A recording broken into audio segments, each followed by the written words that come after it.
नमस्कार। आजचा आपला टॉपिक विद्यार्थ्यांसोबतच पालक आणि इतरही लहान मोठे सर्वांसाठी महत्त्वाचा आहे, विशेषतः त्यांच्यासाठी जे मोबाईलचा रेग्युलर वापर करत असतात। आणि टॉपिक आहे रील्स। रील्स म्हणजे आपल्या सर्वांना माहिती आहे की 30 सेकंदाचा व्हिडिओ असतो आणि जो की आपण बघत असलो की स्क्रॉल करत करत करत तासनतास अशा वेगवेगळे रील्स आपण सोशल मीडिया आणि इतर माध्यमांवरून सलग बघत असतो।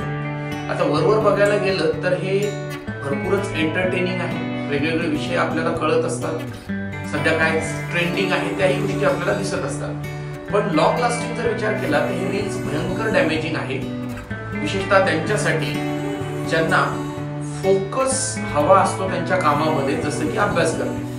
अभ्यासासाठी फोकस अतिशय गरजेचा आहे आणि हे रील्स बघणाऱ्यांमध्ये फोकस हा भयंकर डॅमेज होतोय हे त्यांनाही कदाचित कळत नसेल। याच्या मागचे एक सायंटिफिक एक्सप्लेनेशन असं आहे की ज्याला आपण रील्स बघत असतो त्यावेळेला दोन गोष्टी होतात। मोबाईलचे व्हायब्रंट कलर्स एक आणि प्रत्येक 30 सेकंदाला बदलला जाणारा टॉपिक दोन, या दोन्ही गोष्टींमुळे एकतर आपल्या माइंडला हाय डोपामाइनची सवय लागते, एक ऍडिक्शनच आहे, आणि सेकंड की आपला माइंड आपल्याही कळत न कळत याची सवय लावून घेत असतो। त्याला प्रत्येक 30 सेकंदाला नवीन विषय बघायचा आहे, प्रत्येक 30 सेकंदाला वेगळ्या विषयावर शिफ्ट व्हायचंय। याचं एक साधं एक्झाम्पल तुम्हाला देतोय मी की जे अडल्ट्स अगोदर 3 तासाचा मूवी बघू शकायचे, त्यांना आता एक चित्रपट म्हणजे मूवी बघण्यासाठी पण तेवढा संयमही त्यांच्यामध्ये राहिलेला नाही किंवा त्यांना तेही बघावंसं वाटत नाही या रीलच्या नादामध्ये। आणि एक प्रकारचं फोकस झालेच आहे की 3 तास तुम्ही एका एंटरटेनमेंट करणाऱ्या चित्रपटावरही फोकस करू शकत नाहीये।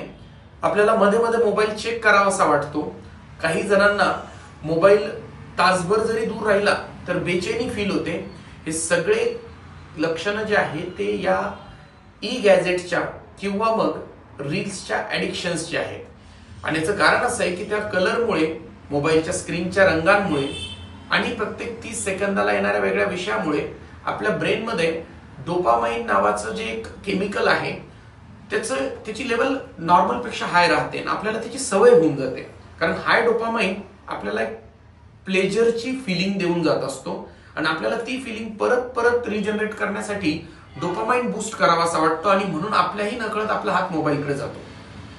ज्यांचं एज्युकेशन कंप्लीट झालंय कदाचित त्यांना हे तितकंसं डॅमेजिंग नसेल, पण जे विद्यार्थी अवस्थेत आहेत, ते शाळेतले विद्यार्थी असू देत किंवा कॉलेजमधले असू देत, त्यांना तासनतास एकाच सब्जेक्टवर त्यांच्या अभ्यासाच्या विषयावर फोकस करणं हे किती गरजेचं आहे हे मी सांगण्याची इथं गरज नाहीये। आणि तुम्ही जर दररोज 1-1.5 तास जरी मोबाईल बघत असाल तर तुमच्याही कळत न कळत तुम्ही तुमचा फोकस प्रचंड डॅमेज करता आहात, तुम्ही अभ्यास करू शकणार नाही। आणि अभ्यासच काय, तुम्ही कोणतंही काम फोकस्ड वेने करू शकणार नाही। तुम्हाला मोबाईल बघायचा बघा, एंटरटेनमेंटसाठी तुम्हाला जेवढाही वेळ तुमच्याकडे फ्री आहे तुम्ही मोबाईल बघा, पण त्याच्यावरती लॉंग व्हिडिओज बघा, जसं की मूवीज असतील, स्टँडअप कॉमेडीज असतील, डॉक्युमेंटरीज असतील, इतर जेही व्हिडिओ तुम्हाला बघायचे। माझं सांगणं एवढंच आहे की रील पेक्षा लॉंग व्हिडिओज बघा, जेणेकरून एकाच विषयावर तुमचा फोकस प्रोलॉंग राहील, तो हॅम्पर होणार नाही आणि मोबाईल सोडून तुम्ही ज्यावेळेला अभ्यासालाही शिफ्ट होसाल किंवा इतर कामाला शिफ्ट होसाल त्यावेळेलाही तुमचा फोकस हा मेंटेन राहील। थँक्यू।